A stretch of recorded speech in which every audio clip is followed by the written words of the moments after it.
A few months ago, I made my first investment in Arendal sound when I purchased the 1723 Center S THX center channel speaker as part of my upgrade process. So, after breaking it in, is it any good? My answer is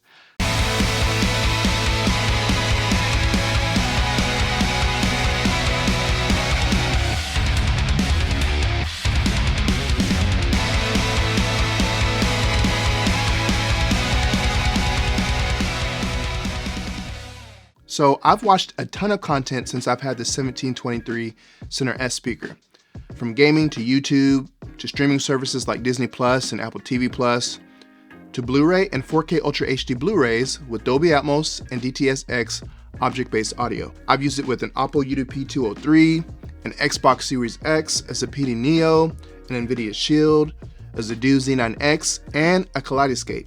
Basically, I've run the gamut on this thing, and one thing remained constant. This beast never broke a sweat. So, is it any good? The answer is yes. A resounding yes. In fact, it's the best speaker in my current hodgepodge setup. More on that in a bit.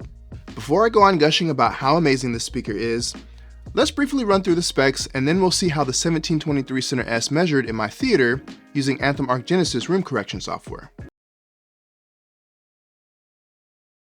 The 1723 Center S is a two-way speaker featuring a 28mm tweeter and a waveguide design with two 6.5-inch woofers, and you have the option to go ported or sealed with the included port plugs. And rather than go the MDF design like most speakers today, Arendal decided to use HDF for their speaker enclosure. So you guys use HDF instead of MDF, correct, on your speakers? Exactly, yeah. It's a step above MDF. It's denser.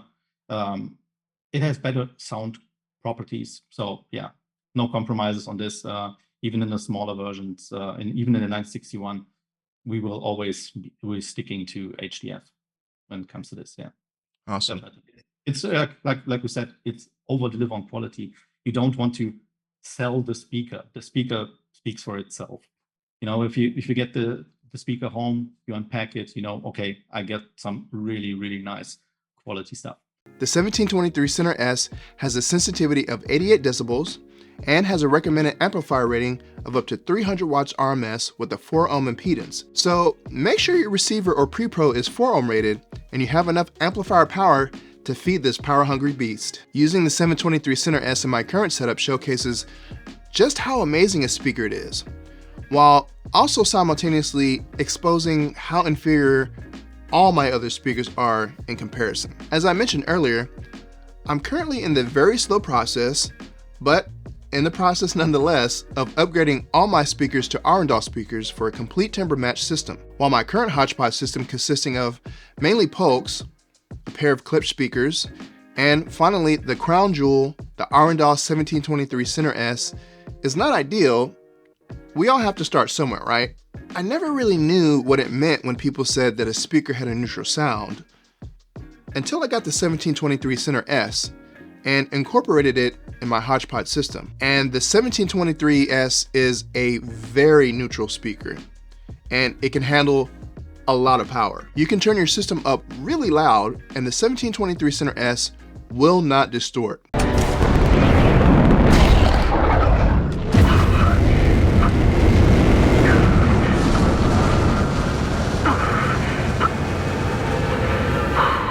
Dialogue is always crystal clear and has the most accurate reproduction of voices that I've heard in my theater for a center channel, whether male or female. In fact, I would dare say that the 1723 Center S sounds best when you turn up the volume, which, going back to exposing my other speakers, when I turn up the volume, my other speakers, mainly the left and right Polks, the Polks become harsh and start to distort to ear-piercing levels, resulting in me having to turn the volume back down. And I'm constantly having to adjust the decibel levels when I'm watching movies, so I'm really looking forward to when all my speakers will be Arendal.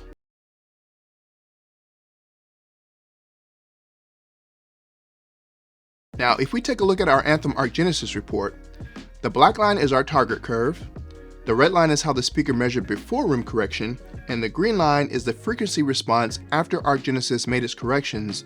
And at about 100 Hz and up, the 1723S did fairly well on its own. Below 100 Hz, there's a huge spike in the 60 to 80 decibel range and doesn't roll off the way it should. However, that's not at fault at the 1723S.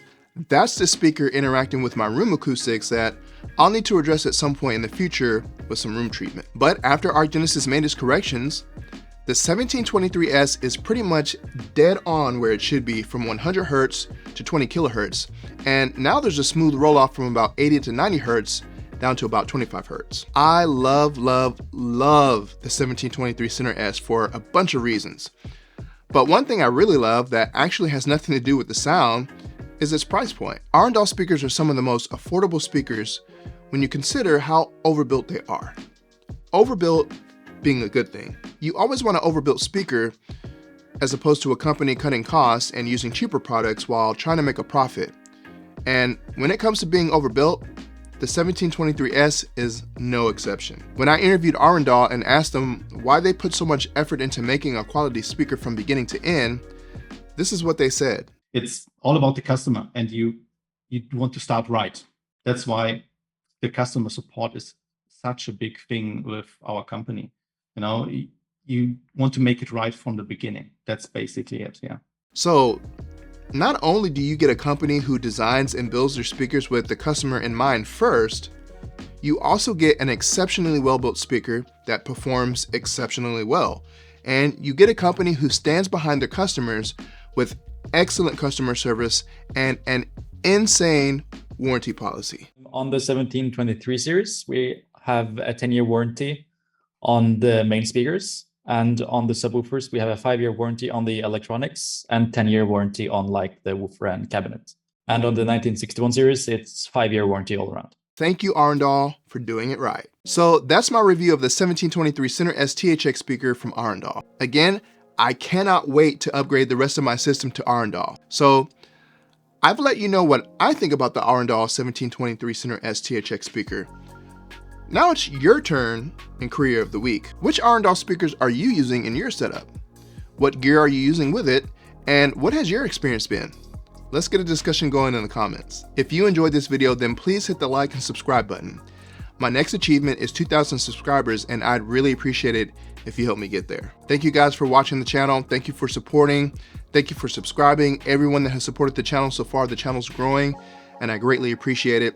CES is just around the corner. I can't wait for that. I'm super excited to bring you guys hopefully some really great content. So again, make sure you're subscribed so you don't miss any future content on the channel. As always, no matter where you're at on your home theater journey, make sure you enjoy it. For Haterade Cowboy Cinema, I'm Haterade Cowboy, and I'll see you guys in the next video.